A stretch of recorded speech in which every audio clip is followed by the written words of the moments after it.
সাক্ষাৎকার নাকি যুদ্ধ পরবর্তী দেশের ধ্বংসস্তূপ থেকে আসা কোনো বার্তা? দীর্ঘ ১.৫ বছর নীরব থাকার পর অবশেষে মুখ খুলেছেন বাংলাদেশের মহামান্য রাষ্ট্রপতি মোহাম্মদ শাহাবুদ্দিন চুপ্পু। কালের কণ্ঠের নির্বাহী সম্পাদক হায়দার আলীকে দেওয়া এক সাক্ষাৎকারে বঙ্গভবনের ৪ দেওয়ালের ভেতরে ঘটে যাওয়া এক রুদ্ধশ্বাস ষড়যন্ত্রের গল্প গতকাল তিনি শুনিয়েছেন, যেখানে তাকে সরিয়ে দেওয়ার জন্য পদে পদে পাতা হয়েছিল বিশাল সব ফাঁদ। মহামান্য রাষ্ট্রপতির ভাষ্যমতে গত ১.৫ বছর তার জন্য ছিল চক্রান্তের জাল। বিশেষ করে ২০২৪ সালের ২২ অক্টোবরের সেই রাতটি ছিল চরম বিভীষিকাময়। বঙ্গভবন ঘেরাও, সাউন্ড গ্রেনেডের বিস্ফোরণ আর ভাড়ায় আনা লোকজনের নারকীয় তাণ্ডব সবকিছু ছিল তাকে গদিচ্যুত করার এক সুপরিকল্পিত ছক। রাষ্ট্রপতি বলেছেন, উদ্দেশ্য ছিল একটাই, সাংবিধানিক শূন্যতা তৈরি করা এবং দেশের শান্তি শৃঙ্খলা চিরতরে ধ্বংস করে ফেলা। সেই কঠিন সময়ে মহামান্য রাষ্ট্রপতি নিজেকে বড় একা অনুভব করেছিলেন। তিনি দাবি করেন, অসাংবিধানিক উপায়ে তাকে উপড়ে ফেলার সব চেষ্টা ব্যর্থ হয়েছে তার ইস্পাত কঠিন দৃঢ়তায়। তিনি বলেছিলেন, রক্ত ঝরলে ঝরুক, তবু আমি সংবিধান রক্ষা করব। আশ্চর্যের বিষয়, এই দুঃসময়ে তিনি পাশে পেয়েছিলেন বিএনপির শীর্ষ নেতৃত্বকে, বিশেষ করে তারেক রহমানের আন্তরিকতা এবং বিএনপির সাংবিধানিক অবস্থানের প্রশংসা বিশেষভাবে তিনি করেছেন। সবচেয়ে বিস্ফোরক তথ্যটি হলো অন্তর্বর্তী সরকারের সাথে তার সম্পর্কের ফাটল। রাষ্ট্রপতি অভিযোগ করেছেন, প্রধান উপদেষ্টা ডক্টর ইউনূস অন্তত ১৫ বার বিদেশ সফর করলেও একবারের জন্যেও তাকে জানাননি, যা একটি স্পষ্ট সাংবিধানিক লঙ্ঘন। এমনকি বিশ্বজুড়ে বাংলাদেশের দূতাবাসগুলো থেকে রাষ্ট্রপতির ছবি সরিয়ে ফেলা এবং তার বিদেশ সফর আটকে দেওয়ার মতো জঘন্য ঘটনাগুলো তাকে গভীরভাবে ব্যথিত করেছে। রাষ্ট্রপতি গতকাল আক্ষেপ করে বলেছেন, তাকে জনবিচ্ছিন্ন করার জন্য তার পুরো প্রেস উইং কেড়ে নেওয়া হয়েছে।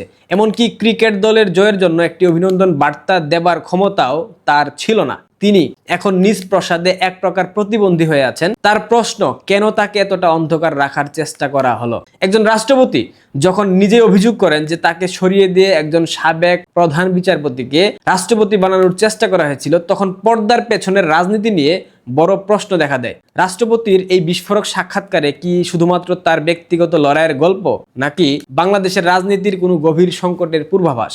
কি মনে হয় আপনাদের? ইতিহাস হয়তো এর উত্তরটা দেবে। তবে আপাতত বঙ্গভবনের অন্দরমহলে এক অশান্ত ঝড় বয়ে যাচ্ছে। এটা ছিল গতকাল মহামান্য রাষ্ট্রপতির সাক্ষাৎকারের মূল প্রতিপাদ্য বিষয়, যেখানে তিনি বারবার বলেছেন তাকে বারবার অসম্মান করা হয়েছে। তিনি রাষ্ট্রের প্রতীক।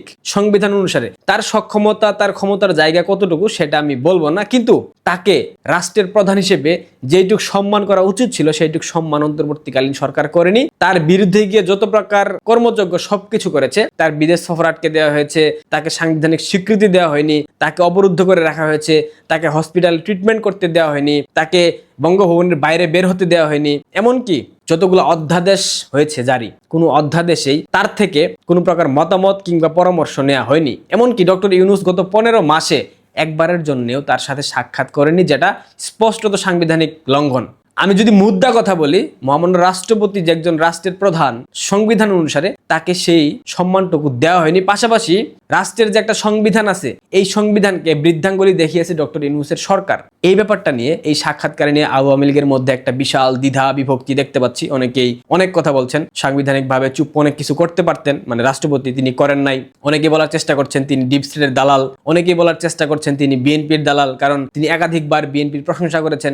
সাংবিধানিক এই সংকট উত্তরণে বিএনপি তার পাশে ছিল সবসময়, তিনি সেটা বারবার বলেছেন। তারেক রহমানের কথা বলেছেন, বিএনপির শীর্ষ নেতৃত্বের কথা বলেছেন। অনেকে বলছেন শেখ হাসিনা সরকারের নিযুক্ত রাষ্ট্রপতি কেন এসব কথা বলছে, তিনি কি বিএনপির চামচামি করতেছেন কিনা, আরো বেশি দিন থাকার ইচ্ছা কিনা, পূর্ণ মেয়াদে থাকার ইচ্ছা কিনা। আমি তাদের উদ্দেশ্যে একটা কথাই বলবো, মহামান্য রাষ্ট্রপতি বাংলাদেশের সংবিধান অনুসারে তিনি রাষ্ট্রের প্রধান। তাই তো তিনি যে স্টেটমেন্টগুলো দিয়েছেন গতকালকার সাক্ষাৎকারে, প্রত্যেকটা স্টেটমেন্ট নথি আকারে থাকবে এবং অদূর ভবিষ্যতে জুলাই সন্ত্রাসে সম্পৃক্ত, পাশাপাশি অন্তর্বর্তীকালীন সরকার, যে অন্তর্বর্তীকালীন সরকার সংবিধানের কোথাও নেই, এটা সম্পূর্ণরূপে অবৈধ এবং তারা যা যা করেছে গত ১৫ মাসে সংবিধানকে যেভাবে বৃদ্ধাঙ্গুলি দেখিয়েছে, সংবিধান শপথের কথা বলেও অদূর ভবিষ্যতে এদের ফাঁসির কাস্টে ঝুলানোর জন্য পর্যাপ্ত অনেকে অনেকভাবে ব্যাখ্যা করতে পারেন, সাংবিধানিকভাবে রাষ্ট্রপতি মহোদয় অনেক কিছু করতে পারতেন, তিনি করেন নাই। একবার চিন্তা করেন তো, তিনি যে পরিস্থিতির মধ্যে ছিলেন, তাকে যেভাবে অবরুদ্ধ করে রাখা হয়েছিল, এক প্রকার জেল জীবনের মতো, বঙ্গভবনের বাইরে তিনি আসলে কোনো কিছু করতে পারতেন না, তার প্রেস উইংস পর্যন্ত কেড়ে নেওয়া হয়েছিল, তিনি একটা বার্তা পর্যন্ত দিতে পারতেন না, একটা বিজ্ঞপ্তি পর্যন্ত দিতে পারতেন না। সুতরাং তার জায়গা থেকে তিনি যেটা করেছেন সেটা কি আসলেই খারাপ করেছেন? এখন যেহেতু একটা নির্বাচিত সরকার বাংলাদেশের ক্ষমতায় আসছে, সংবিধান অনুসারে কূটনীতির ভাষায়, সরকারি ভাষায় যেটাই বলেন না কেন, তিনি কি চাইলে বিএনপির বিরোধিতা করে বক্তব্য দিতে পারেন? পারেন না। তিনি একজন রাষ্ট্রের প্রধান, তাকে সাংবিধানিক উপায়ে কথা বলতে হবে। সেই জায়গা থেকে তিনি কথা বলেছেন। আপনারা বিতর্ক সৃষ্টি করছেন যে তাকে দিয়ে কিছু হয় না, তিনি এইটা সেটা অনেক কথা বলেছেন, কিন্তু আদতে তার কি সংবিধানের নিয়ম অনুযায়ী তার কোনো কিছু করার ছিল না। যে যেভাবে বলছেন এটা আপনাদের একান্ত ব্যক্তিগত বিষয়। তবে আমি যতটুকু বিশ্বাস করি, গতকালকের সাক্ষাৎকার শুধুমাত্র একটা সাক্ষাৎকার নয়, এই সাক্ষাৎকারের মধ্য দিয়ে সুদখোর ইউনূস থেকে শুরু করে তার উপদেষ্টা পরিষদের প্রত্যেকের নিশ্চিত করার জন্য পর্যাপ্ত, আর কিছু লাগবে না, আর কোনো প্রমাণ লাগবে বলে আমার মনে হয় না। কারণ বাংলাদেশের মানুষ, বাংলাদেশের প্রত্যেকটা সেক্টর তারা সবাই জানে, আমলাতন্ত্র থেকে শুরু করে বিচার বিভাগ সবাই জানে ডক্টর ইউনূস কিভাবে প্রহসন চালিয়েছে প্রত্যেকটা সেক্টরে। সুতরাং রাষ্ট্রপতির এই সাক্ষাৎকার অদূর ভবিষ্যতে ইউনূস গংকে ঝোলাবে, এইটুকু নিশ্চিত আপনারা থাকতে পারেন। সেই ক্ষেত্রে আমি রাষ্ট্রপতির এই সাক্ষাৎকারকে আমি নেগেটিভ ভাবে নিচ্ছি না, আর নেগেটিভ ভাবে নিবও না। তার কিছু করার ছিল না, যদি কিছু করার থাকতো তিনি অবশ্যই করতেন। সুতরাং দেখা যাক এই সাক্ষাৎকার দিয়ে তিনি পরবর্তীতে তার লক্ষ্য আসলে কি হতে পারে। অনেক কিছু আছে, অনেক কথা আসলে বলা যাচ্ছে না, সময় হলে আপনারা সবাই বুঝতে পারবেন। ভালো থাকবেন, পারলে শেয়ার করবেন, আর রাষ্ট্রপতিকে বিতর্কিত করা থেকে দূরে থাকেন। ধন্যবাদ।